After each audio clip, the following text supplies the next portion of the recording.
When you watch the modern game, it's undeniable that there is one particular action that dominates on the offensive end. It is one of the oldest plays in the book for a reason, and the level of artistry performed by these guys is unparalleled. Have you wondered who does it the best? Which pairings connect on such a deep level that the entire defense gets compromised whenever they enter their little dance? I got a peek at the list, so let's break down exactly why these players are so good at the pick and roll.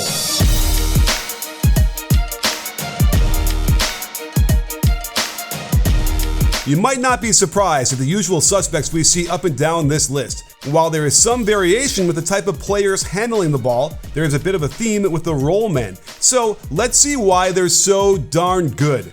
Tyrese Haliburton's scoring is pretty much the modern game in a nutshell. Either he gets to the rim or is using the gravity of Miles Turner and his shiftiness to compress the defense and find the three-point shot. The Pacers have some clever sets like Spain pick and roll, where you see Aaron Nesmith come up to set a backscreen on Turner's man. If the defense is slow to switch, Haliburton is not shy about lighting it up from several feet behind the line. I also like how they will screen, then rescreen until the defense is compromised. Turner can't get a body on McGowens the first time, so Haliburton cuts his angle much closer to Turner the second time, throwing the dribble out in front and catching them in drop coverage for the rare midi. You can see how much attention this pairing draws from other defenders as Derek White jumps into the lane to help and Drew veers to the left wing. No worries, they'll just run the ball screen again out top, let the defender fly by on the shot fake, and then hit the open three while everyone stands there watching. Haliburton gets to the basket a lot in this action, and one way is by rejecting the screen, catching the drop defender out of position to help, and with shooters all around keeping the defenders from helping, he can get to the hoop for the layup. Plus, you're dealing with a very clever ball handler in Hallie, who can manipulate the ball and the drop defender into getting out of his way with this Rondo ball fake. Let's compare this to the Jaylen Brown Kristaps Porzingis dynamic duo over in Boston.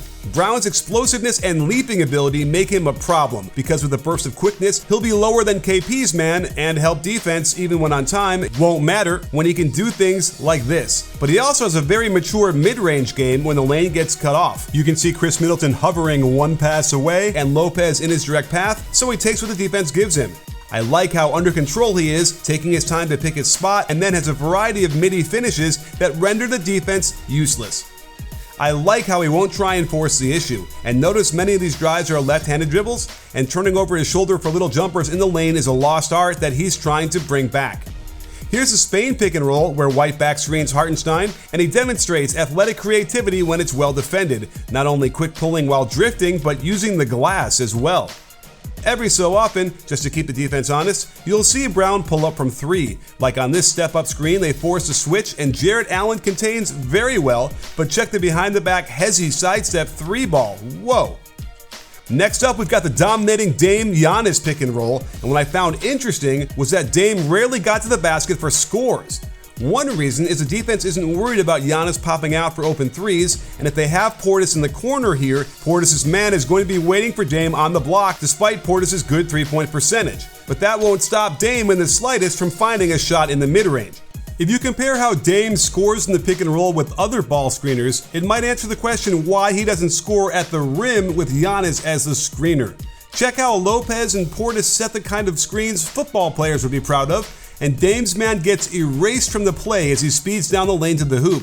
Giannis doesn't get his physical, and it means Dame's man can pursue and get back into contain mode a little easier. But this clearly doesn't bother them at all. No worry lines or wrinkles, the kind of perfectly smooth skin you only get from Tyrese Hanley, a skincare system which has been a game changer for me. And I've got a great deal for you. Just click the link in the description below and you'll get 30% off your first box plus a free gift.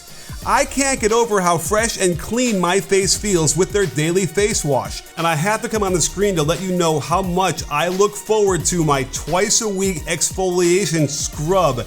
I mean, look at this. I love that their AM moisturizer has SPF 20 and their PM moisturizer keeps my skin hydrated and healthy. This instruction card makes it as easy as Dame lobbing to Giannis out of the pick and roll, and don't just take my word for it, they've gotten over 7,000 5-star reviews.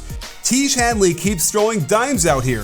20% off retail prices, customizable boxes, exclusive monthly deals, and free US shipping.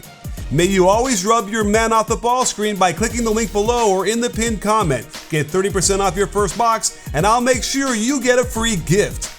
This possession is a good example of Giannis not getting good wood on the defender, allowing him to get back into the play to help contain Dame, and then the handoff can't free Dame up, nor does the slip screen on the reset at the left wing, leaving Dame to get into his bag with another midi pull-up, where he's only shooting 39.7% out of pick and rolls in general.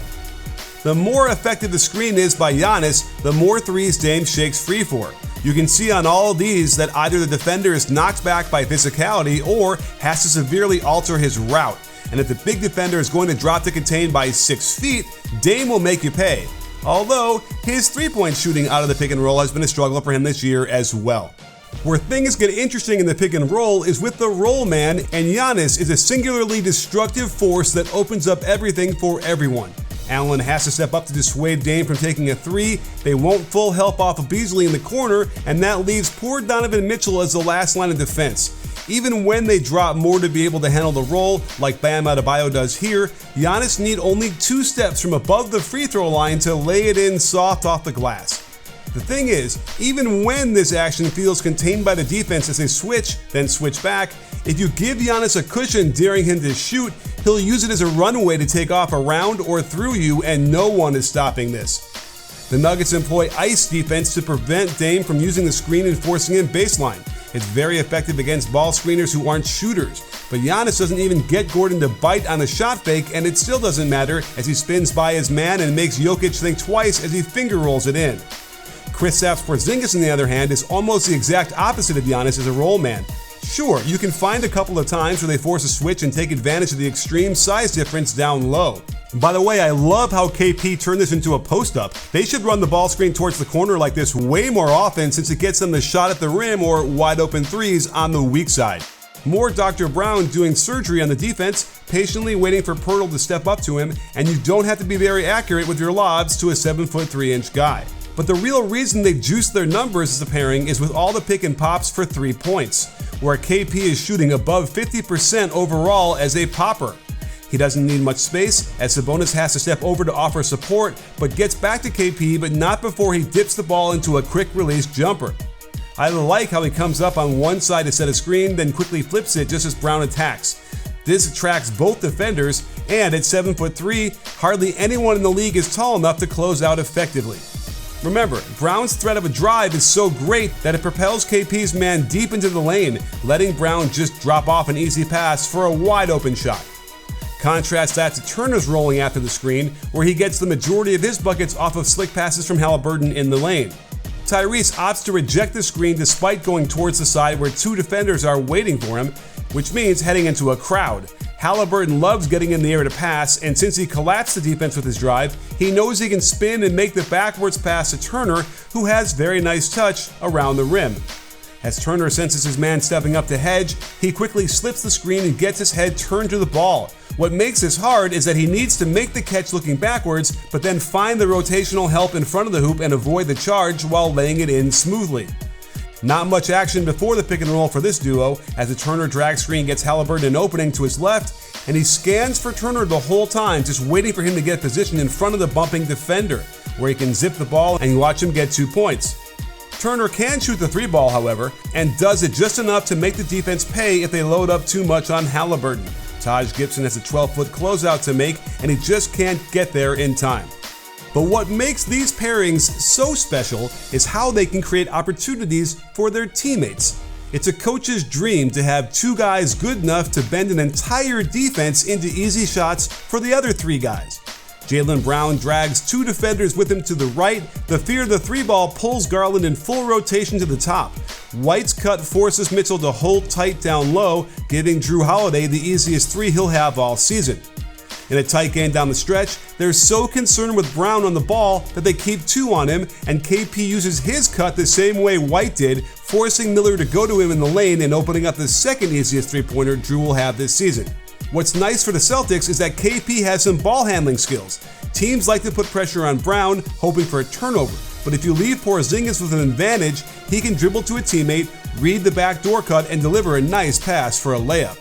The Bucks like to use weak side screens since they know for certain that the defense will overload to stop their big 2.